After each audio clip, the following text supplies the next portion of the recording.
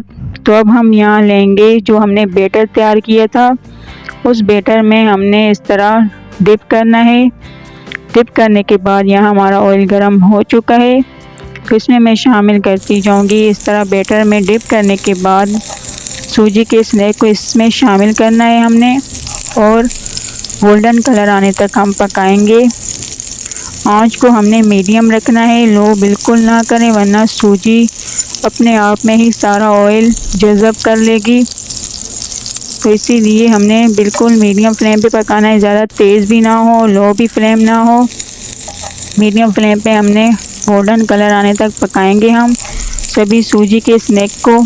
यहाँ आप देख सकते हैं हमने पलट लिया है। पलटने के बाद हम दूसरी तरफ भी पका लेंगे, और यहाँ हमारे सूजी के स्नैक बिल्कुल तैयार हैं। इसे हम अब निकाल लेंगे ऑयल से बाहर, और ये इतने क्रिस्पी बनके तैयार हुए हैं। अगर आपको मैं दिखा पाती, बहुत ही क्रिस्पी और बहुत ही डिफरेंट रेसिपी है। बारिश में ज़रूर बनाएं इस रेसिपी को, अपने बच्चों को खिलाएं। बिल्कुल न्यू स्नैक के केचप के साथ, चटनी के साथ सर्व करें। बहुत ही डिफरेंट रेसिपी है, ज़रूर बनाएं और अपना फीडबैक दें। अगर आपको ये रेसिपी पसंद आए तो वीडियो को लास्ट तक ज़रूर देखें, और साथ ही में वीडियो को लाइक करें, शेयर करें अपने दोस्तों में, अपनी फैमिलीज़ में। सब्सक्राइब करना ना भूलें। अब हम मिलते हैं एक न्यू वीडियो में, तब तक के लिए अल्लाह हाफिज़।